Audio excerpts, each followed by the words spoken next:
Baik, kalau ada yang tanya nih ada langsung. Ya. ada kertas ataupun pertanyaan, kami berikan 3 orang penanya terlebih dahulu. Baik, 1, 2, 3. Ya, sini Pak. Assalamualaikum Tuan Guru. Waalaikumsalam warahmatullahi Ya, perkenalkan nama saya Beni Lubis, Pekanbaru. Pekanbaru. Lubis Pekanbaru. Asalnya Mandailing, Iya. tapi sudah lama di Pekanbaru. Baik. Ya. Saya mengakui saya belum berilmu dan masih belajar banyak. Pertanyaan saya yang sekarang viral ini, apakah Salafi atau Wahabi itu tidak ada yang benar atau sesuai dengan ajaran kita syariat Islam ataupun Ahlus Sunnah wal Jamaah? Karena saya sering juga pergi mengikuti pengajian-pengajian di Pekanbaru ini dengan beberapa guru, bukan satu guru. Dan yang saya temui itu guru bukan Salafi. Dan beliau mengatakan Salafi itu sebenar-benarnya benar kalau yang aslinya. Ya, ya. Oke. Nah, mohon nasihat buat saya. Baik. Supaya saya tidak bimbang dalam kehidupan ini. Terima kasih. Assalamualaikum warahmatullahi wabarakatuh. Assalamualaikum warahmatullahi.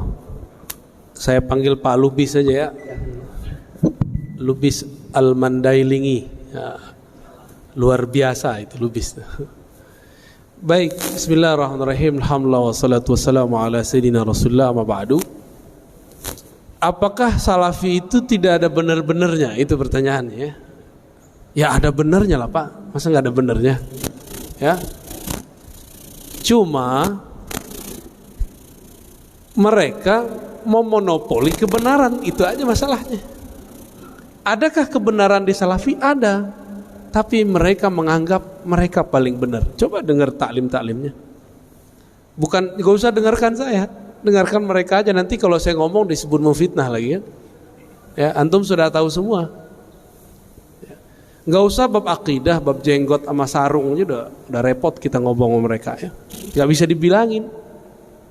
Udah kita bacakan hadis Sahih Bukhari, hadis pertama Kitabul Libas, bahwa Nabi SAW sholat kusuf, yajurru thawbah, sarungnya di bawah mata kaki, pakaiannya di bawah mata kaki. Hadis keduanya, hadis Abdullah bin Umar, dihadiri oleh Abu Bakar, bahwa Abu Bakar ketika mendengar Nabi mengatakan Allah tidak memandang kepada orang yang jarra, ya, yang memanjangkan sarungnya khuyala karena merasa takjub dan sombong. Apa jawaban tanggapan dari Abu Bakar? Wahai Rasulullah, saya ini kalau sarung tidak ditarik, dia pasti turun. Apa jawaban Nabi? Nabi nggak ngomong ente kurus, nggak ada hadisnya begitu. Meskipun Abu Bakar kurus. Apa jawaban Nabi? Lasta mimman sana'a dzalika khuyala. Kamu tidak melakukan itu karena sombong. Nabi enggak ngomong kamu kurus saya Abu Bakar. Tapi mereka sekarang ngeles, udah jelas hadisnya enggak ngomong begitu.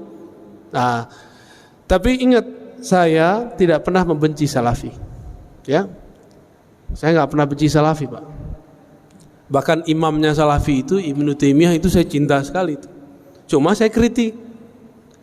Kita kalau cinta apapun karya dia kita baca kan, maka kita bisa membedakan Ibnu Taimiyah yang sangat cenderung kepada tajsim, lalu Ibnu Taimiyah yang cenderung kepada tasawuf. Itu ada perbedaannya.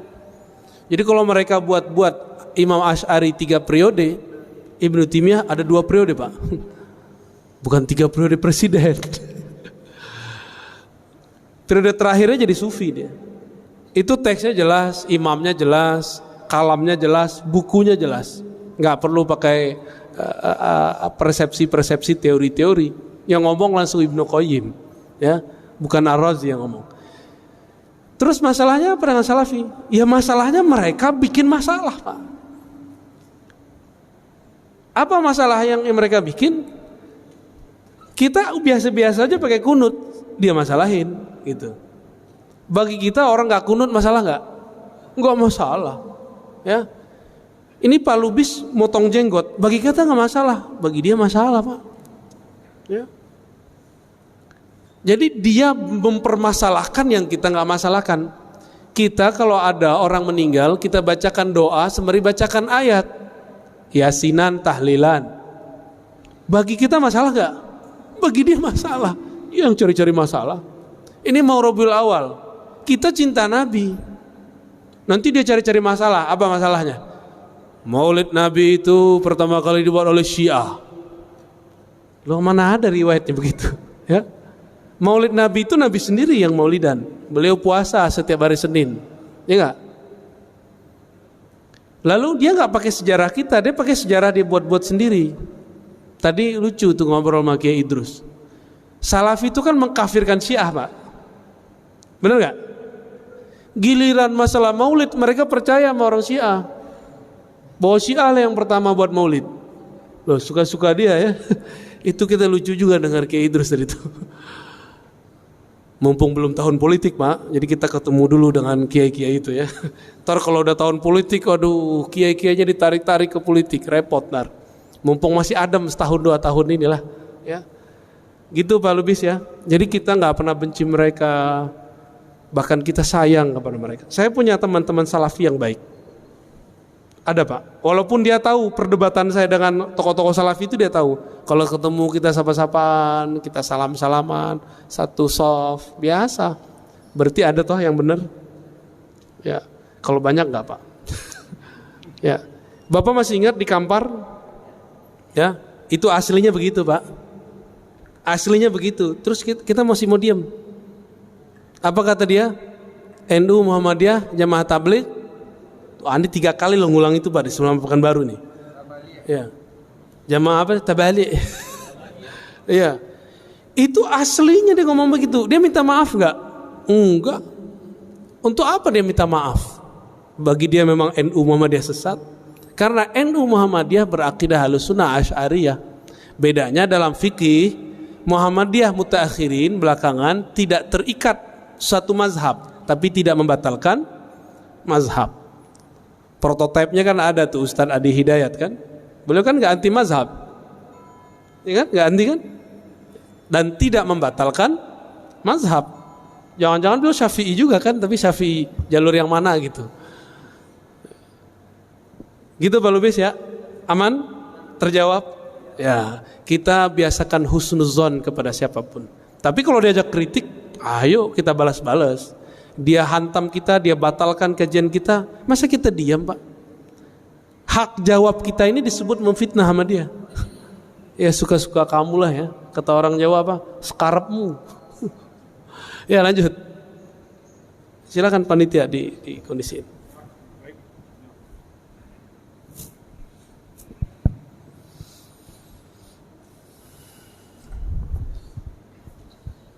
Assalamualaikum warahmatullahi wabarakatuh. Assalamualaikum warahmatullahi. Buya, saya memang mengikuti Buya beberapa kali dari pertemuan ini.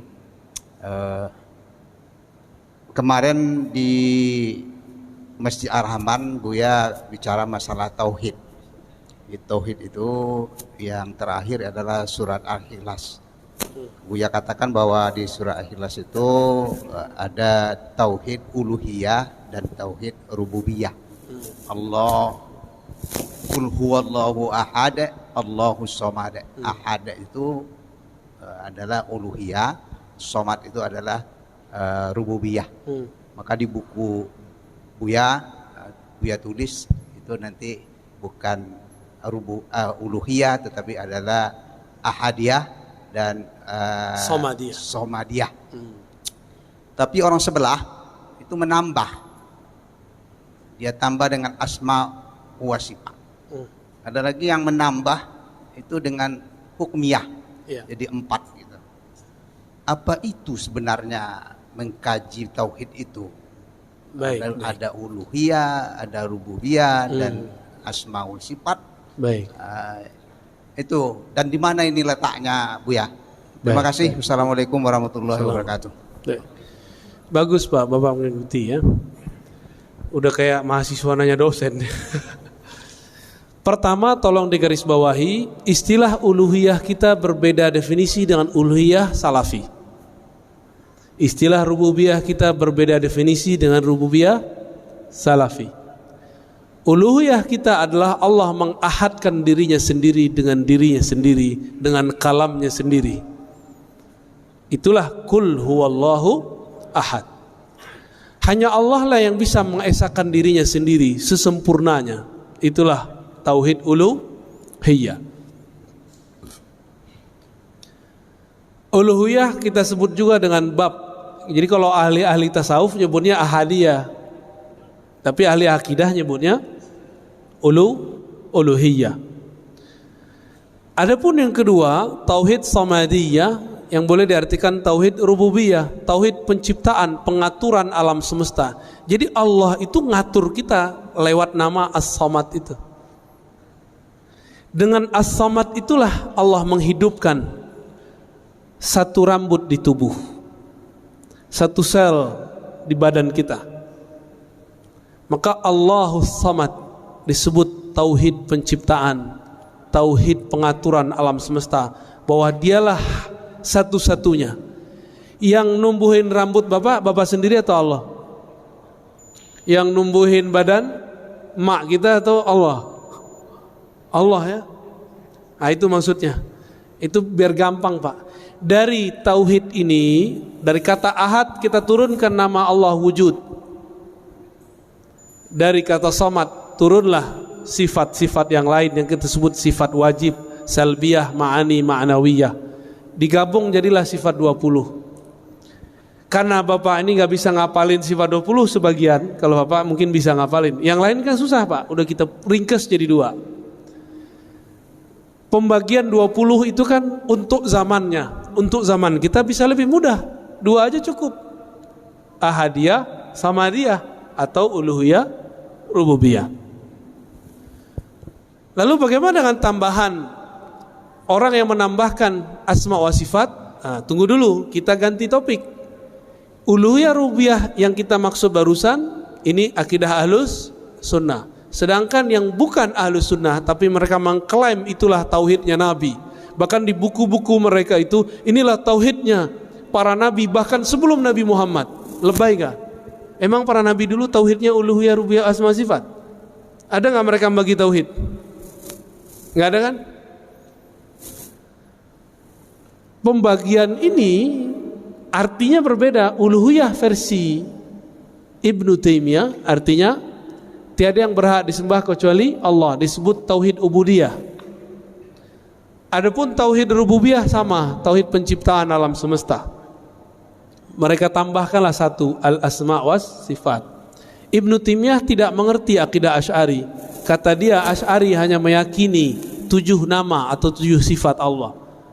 Coba tanya ke orang-orang yang berakidah Asy'ariyah, betulkah begitu? Tidak. Sampai sekarang saya yakin Ustadz yang di Pekanbaru juga mengulang kesalahan yang sama, menduduh kita aswaja ahlus sunnah hanya meyakini 7 sifat. Terus kita komentari gimana? Sotoy loh gitu ya. Tahu nggak sotoy? Sok tahu. Mana ada akidah ahlus sunnah cuma menetapkan 7 sifat. 20 sifat itu pun itu hanya rumusan-rumusan supaya gampang, disebut dengan ummahatus sifat. Sifat Allah itu banyak, diringkas biar mudah. Di akhir zaman ini ribet ngajarin 20, saya ajarin aja 2 tuh, ahadiyah sama gampang tuh. Mana dalilnya? Itu kan qul huwallahu ahad dalilnya ya. Yang dimaksud tauhid asma dan sifat menurut kelompok itu bukan asma wa sifat yang kita maksud. Bagi dia kalau disebutkan Allah punya yadnya besar tapi bukan seperti tangan ini. Kalau disebut nuzul, Allah itu turun, tapi bukan seperti turunnya kita dari tangga, tapi beneran dari atas ke bawah. Allah itu turun, tapi hanya Dia yang tahu caranya. Nah, kalam ini yang paling berbahaya. Mereka masih menetapkan Allah bercara. Disitulah kekeliruan asma dan sifat ajaran yang diwariskan Ibnu Taimiyah. Ya ghafarallahu lahu, semoga Allah mengampuninya. Dengan akhir hayatnya ditaubat. Ya. Kita bilang begitu Pak, disebut memfitnah lagi ya. Padahal beneran tuh Ibnu Taimiyah kata Zahabi dia tobat di akhir hayatnya. Bagaimana dengan kelompok yang mengganti? Nah, jadi Salafi ini ada yang murni, ngaji-ngaji aja Pak, debat-debat, nyala-nyalain, bidah-bidahin. Ada salafi yang kesusupan, namanya salafi haroki, salafi pergerakan. Salafi pergerakan terbagi dua, ada yang jihadis. Apa arti jihadis? Ngajak perang. ISIS, dulu Al-Qaeda. Kalau di Indonesia Jamaah Islamiyah kali ya. Itu haroki jihadi. Ada yang kedua, haroki siyasi. Harokah tapi pergerakan politik. Maka mereka ada yang jadi partai A masuk ke partai B gitu. Apa akidah mereka? Uluhiyah, rububiyah.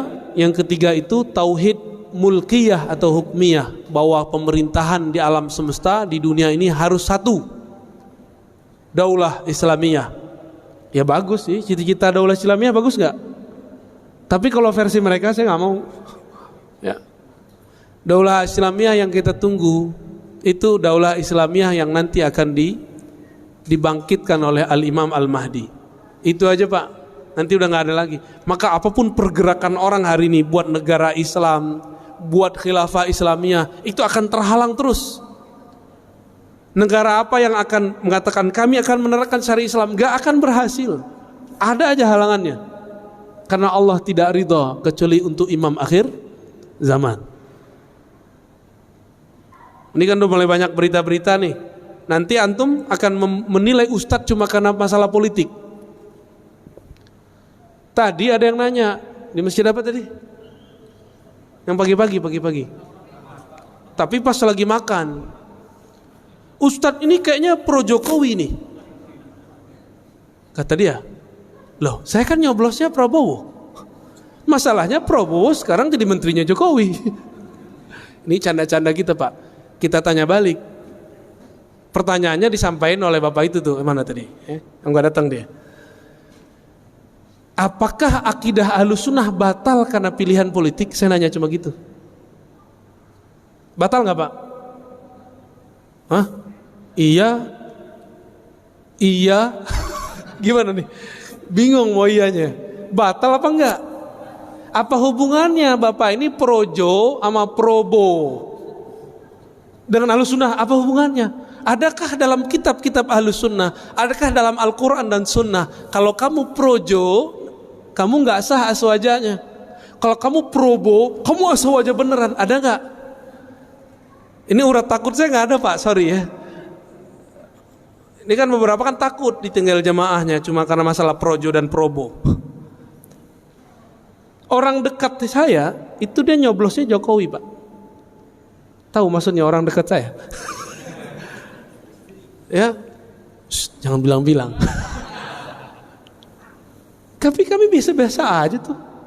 Karena dia ngerti, saya juga ngerti bahwa beda pilihan politik tidak berpengaruh kepada status akidah Ahlus Sunnah. Namun orang baru hijrah, orang lagi semangat beragama, dicuci otaknya oleh orang-orang yang ingin mainkan agama dalam kancah politik atau politik dalam kancah agama, dibolak-balik. Itu cikal bakal khawarij yang menjadikan pilihan politik sebagai status keimanan. Siapa dulu yang mengkafirkan Sayyidina Ali? Khawarij. Cuma karena pilihan politik, beliau menerima hasil diplomasi. Sayyidina Ali dibunuh Pak. Dibunuh oleh orang yang menganggap beda pilihan politik kafir. Karena Ali berhukum dengan hukum selain Allah. Oh bisa begitu ntar. Nanti tambah parah ke sono. Tapi semoga yang hadir ini faham maksud saya. Jadi nanti kalau saya beda pilihan dengan Ustadz Uzair, mana ustadznya di sini nih? Dengan UAS, dengan Kiai Idrus, itu nggak masalah Pak, nggak ada masalah. Cuma jamaah kan yang masalahin. Kami tahu cara berbeda. Nanti 2024 Bapak saksiin aja, kami beda itu. Nggak ada masalah kok. Dia pro kemana, saya pro kemana, boleh nggak? Boleh-boleh aja kan cara pandang politik itu bukan bagian dari agama. Cara pandang politik bukan bagian dari agama. Tapi prinsip politik ada dalam agama. Bisa bedain? Ustadz gak boleh pisahin politik dari agama. Politik yang mana dulu? Politik opini atau prinsip berpolitik? Prinsip berpolitik kita khutbahkan, kita dakwahkan. Tapi opini politik janganlah dikhutbahkan. Kasihan jamaah. Ya, kasihan umat kita ini sudah stres dengan corona ya. Udah, apalagi? Jadi itu akidah semi-semi khawarij, Pak. Cuma yang masuk ke wilayah siasah itu aman. Aman sementara, saya nggak tahu nanti. Jadi kalau ada pergerakan politik, tauhidnya uluhiyah, rububiyah, asma wa sifat, terus dia ganti jadi hukmiyah atau siasiyah atau hakimiyah atau mulkiyah, apapun namanya. Untuk sementara mereka masih aman. Tapi ke depan saya tidak tahu. Ya, wallahu a'lam. Ya. Apalagi? Assalamualaikum warahmatullahi wabarakatuh. Assalamualaikum. Nama saya Azmi Rozali. Tadi pagi hadir, subuh kemarin hadir di Masjid Ar-Rahman. Saya di khutbah tadi menangkap Ustadz memberi stigma tertentu negatif kepada para pesantren hafiz, adik-adik kita yang sedang berjuang untuk menghafal Al-Quran saat ini, Ustadz. Oke. Dan itu hampir jatuh air mata saya mendengar hal itu disampaikan di khutbah. Pertanyaan saya adalah sebelumnya kalau itu diucapkan oleh Presiden Amerika, kami sudah biasa, Ustaz. Saya sudah biasa. Kalau itu diucapkan oleh kaum buzzer yang membenci Islam, kami juga sudah biasa, Ustaz. Ini yang sekarang yang ngomong saya. Tapi kalau gitu kan? sekarang yang bicara itu, Ustaz, memang agak hampir jatuh air mata saya, Ustaz, mendengar itu. Jadi, kenapa Bapak jatuh air matanya? Apa saya menyerang orang rumah tahfiz? Iya, Ustaz. Bapak salah paham. Dari khutbah itu yang saya tangkap, itu Ustadz memberi stigma negatif kepada para kelompok hafiz Al-Quran. Terima kasih. Assalamualaikum warahmatullahi wabarakatuh. Assalamualaikum warahmatullahi wabarakatuh. Bapak kira saya bukan orang rumah tahfiz? Saya orang rumah tahfiz juga, Pak. Bapak kira saya bukan penghafal Quran? Saya penghafal Quran juga. Saya punya sanad Quran juga. Tapi baginda Nabi mengabarkan nanti di akhir zaman akan muncul khawarij yatluna ayatillah rotba. Mereka kalau baca ayat itu rapi.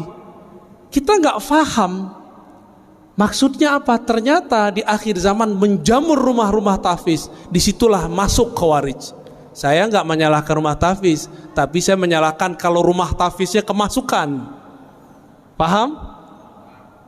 Dari 2008 saya membersamai rumah tahfiz di Pamulang, di Ciputat, di sono. Kita ngajar mereka. Bahkan saya sampai sekarang masih ngulang-ngulang hafalan saya lah, ya. Masih.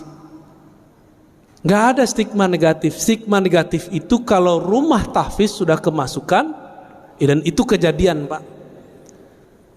Jamaah kita udah ngurus masjid sekian tahun. Ada anak tetangga ditaruh di rumah tahfiz. Rumah tahfiz namanya kayak sahabat gitu. Ya. Pas Ramadan ada surat dari madrasahnya untuk berceramah berkultum. Apa isi kultumnya? Dari awal sampai akhir menyalahkan amalan di masjid itu. Anaknya baru berumur 9 tahun. Kemasukan nggak? Kemasukan, Pak. Itu di sana, di pusat itu. Saya nggak tahu nasibnya kalau di sini. Maka supaya tidak kemasukan, tolong orang-orang sekitar atau praktisi tahfiz bersanad dalam Al-Quran. Bukan hanya sanad bacaan, tapi juga sanad pemahaman. Jadi stigma negatif kita kepada orang yang menyusup kepada rumah tahfiz, bukan rumah tahfiznya. Saya mau tanya, Pak, dari dulu negeri ini sudah ada belum pesantren tahfiz? Bapak jujur, sekarang yang buka rumah tahfiz, hafiz gak? Jujur aja Pak. Hafiz gak? Rentan gak kemasukan? Itu maksud saya, paham? Kenapa kita kalau mau mengirim anak kita tahfiz gak dikirim ke pesantren tahfiz? Di mana pesantren tahfiz di Indonesia paling maju? Anak kecil-kecil Pak, kayak gini hafiz 30 juz banyak. RCTI kan baru muncul kemarin sore, yang digawangi oleh Syekh Ali Jaber almarhum. Kalau di Kudus, di Kerapiak, Pangandaran itu udah biasa bocah-bocah kecil hafal Quran. Tapi di Kudus ada syarat ijazahnya, nggak boleh ikut musabaqah, nggak boleh ikut lomba Quran, nggak boleh. Anak-anak kecil hafiz Quran 30 juz, antum percaya nggak? Segede-gede gini. Kelas 6 SD udah ulang sekian kali. Masuk SMP udah belajar qiraat mereka sebagian. Kita ini giliran politik ustadz nggak boleh ngomong politik, giliran kimia kedokteran ustadz nggak boleh ngomong. Giliran antum nggak ahli Quran, punya rumah, pengen beramal, nggak percaya sama ustadz, udah buat aja rumah tahfiz, gaji aja ustadz. Kita nih siapa bisa gaji-gaji orang? Emang kita bisa menjamin Quran yang kita sebar itu sahih? Ini mohon maaf nih orang-orang kaya ya. Antum percaya deh sama ustadz, percaya sama ulama yang bersanad. Ini ngeliat ustadz udah curiga dulu ya. Akhirnya rumah tahfiz nggak dilepas-lepas, buat pesantren bangunannya doang. Banyak Pak, saya udah jalan, orang kaya bingung mau beramal, dia buatlah pesantren, judulnya tapi gurunya nggak ada. Dimintalah seorang ustadz ngajar 3 bulan kabur, ganti lagi ustadz setahun bubar semua.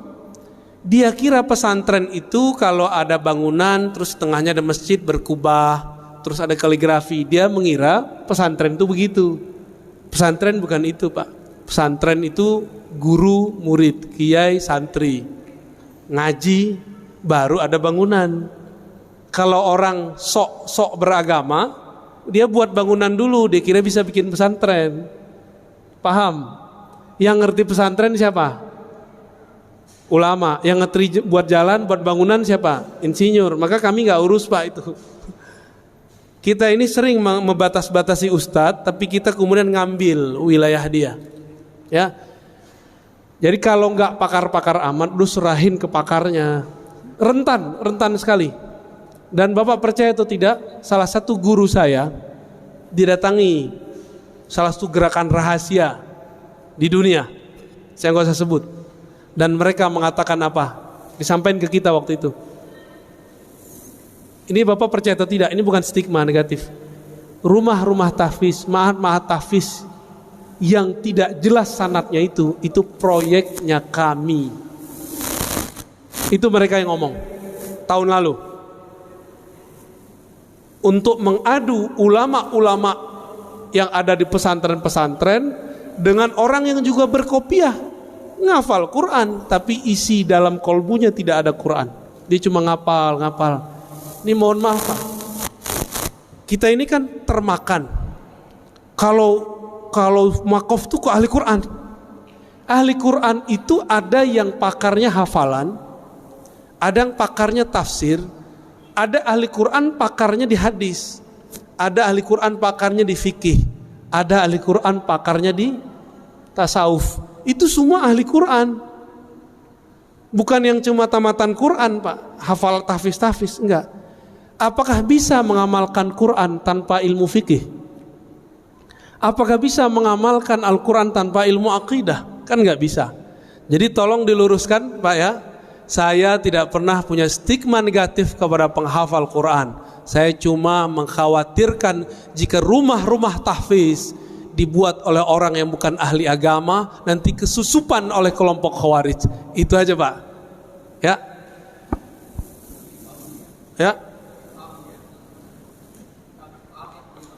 Oh, Bapak udah paham? Oke.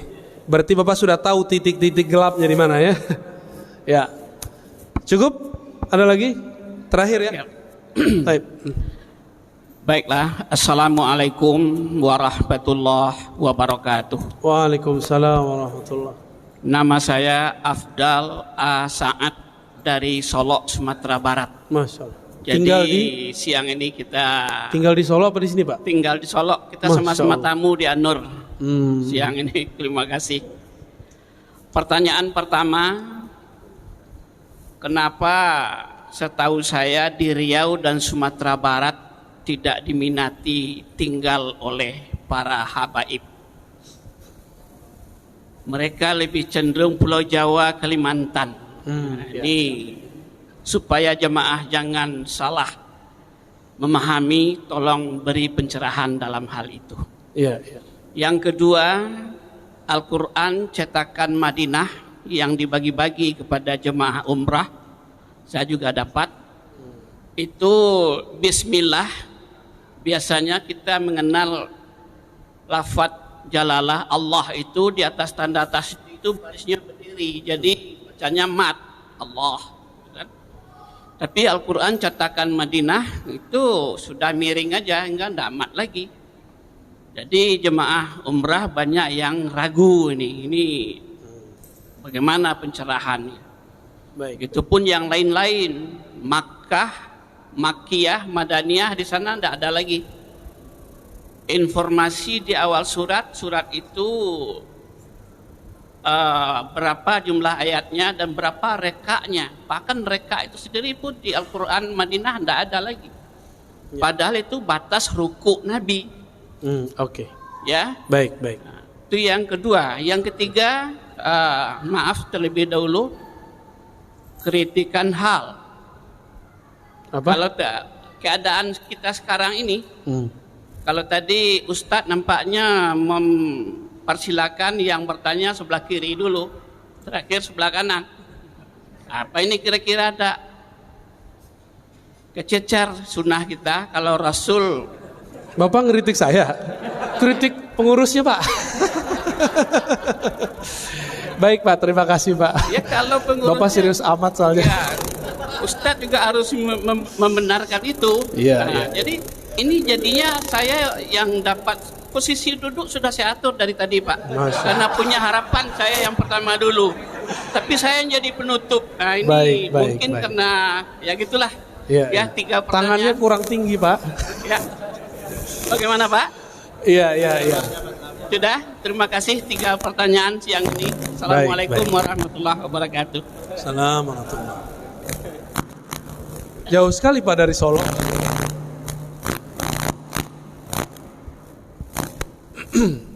Yang pertama, kenapa sedikit sekali atau tidak ada minat habaib tinggal di Riau dan Sumatera Barat? Kalau Riau sudah mulai, Pak. Setiap kota sudah mulai ada. Kanbaru, Duri, Dumai sudah ada ya. Saya udah ketemu beberapa udah mulai. Cuma kampung Bapak belum. Kenapa? Ini emang ada persoalan budaya dan ada persoalan yang kedua, ngaji. Budaya orang Sumatera, khususnya Sumatera Barat, Riau, termasuk Aceh ya, Medan juga termasuk sebenarnya. Itu budaya egaliter. Tahu budaya egaliter? Kita itu setara. Ente Habib, lah ente kan juga manusia, ya gitu orangnya. Yang paling repot di Sumatera Barat, semua suku harus ke ibu, bukan lewat bapak. Sedangkan habaib lewat bapak.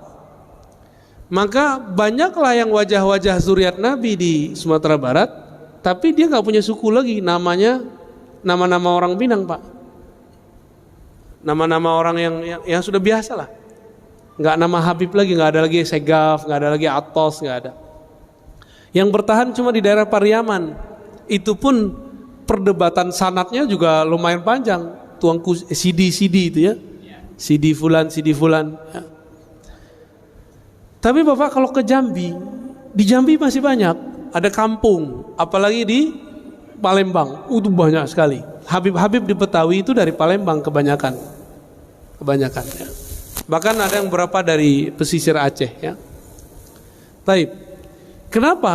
Karena tadi budaya. Yang kedua, nggak ngaji bab tentang zuriat Nabi Sallallahu Alaihi Wasallam. Ini saya pernah menyampaikan hadis tentang menghormati zuriat Nabi di depan tokoh MUI dari kampung saya, Pak, dari Payakumbuh.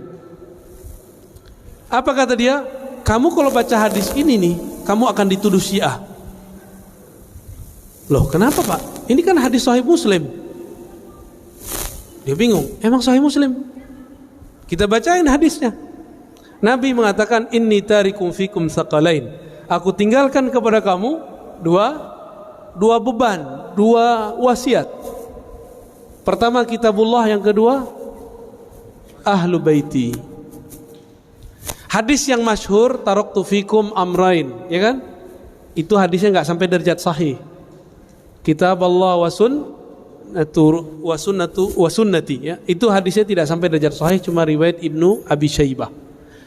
Yang sahihnya apa? Ada di riwayat Imam Tirmizi, taraktu fikum amrain atau saqalain atau syai'ain. Pertama kitab Allah, yang kedua ahla baiti itrati. Giliran hadis begininya, orang-orang yang ngaku Ustadz Sunnah nggak mau baca, Pak, dia nggak mau dia baca. Aku tinggalkan bagi kalian dua wasiat. Pertama kitab Allah, yang kedua terahku, keturunanku, ahlu baitku. Maka hadis ini mulai saya sebarkan. Silakan antum tuduh saya apa aja, yang penting saya ikut Rasulullah Sallallahu Alaihi Wasallam. Maka cinta kita kepada ahlu bait beda dengan cintanya Syiah kepada ahlu bait. Kita mencintai ahlu bait tanpa membenci sahabat dan istri-istri Nabi. Sedangkan Syiah mencintai ahlu bait tapi membenci sebagian sahabat. Itu bedanya.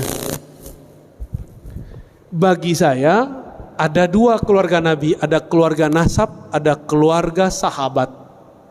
Itu dianggap keluarga beliau. Dan beliau mengatakan, aku dengan kalian seperti orang tua kepada anak-anaknya. Terjawab, Pak? Budaya. Kankah Hasan Hussein dari anak Rasul yang perempuan juga?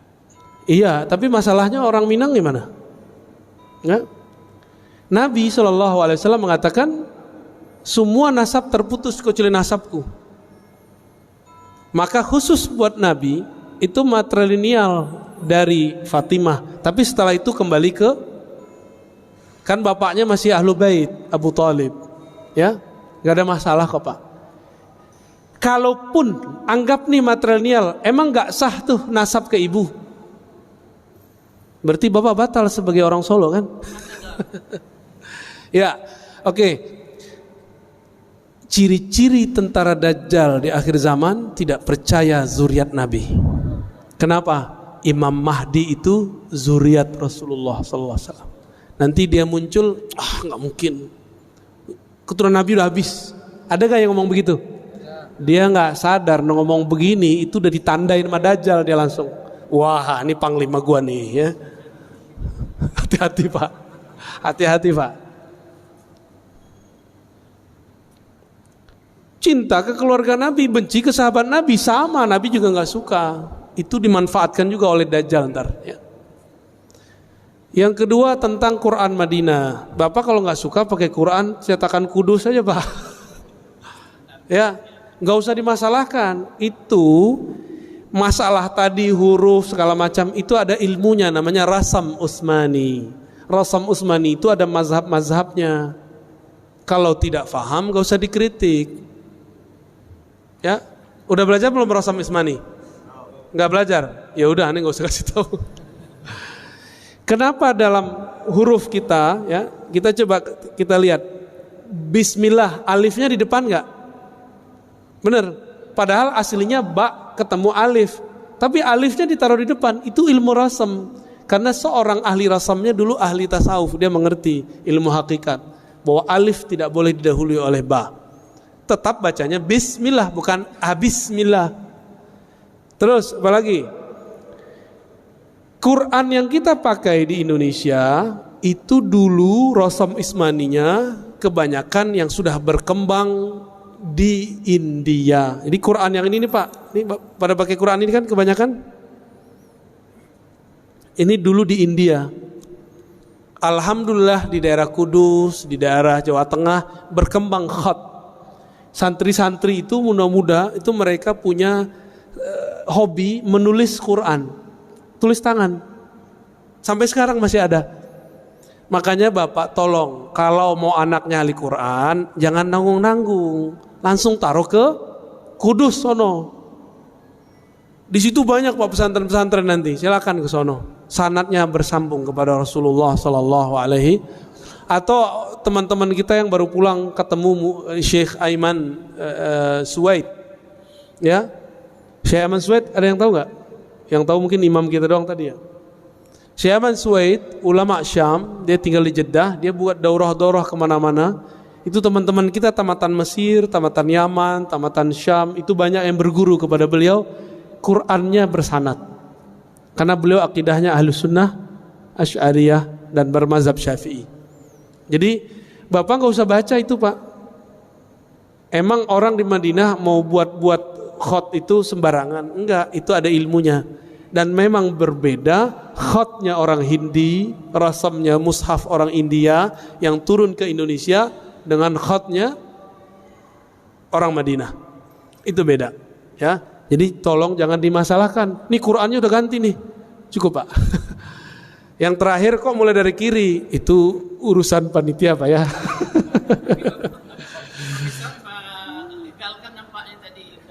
Loh saya nggak ngeliat Bapak kok. Tangannya kurang tinggi Pak. Maaf Pak ya. Cukup.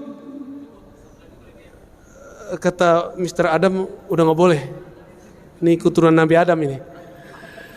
Baik, saya rasa cukup. Mohon maaf. Ini sambil serius terus dibawa canda ya. Jangan serius-serius amat, jangan juga terbawa canda ya.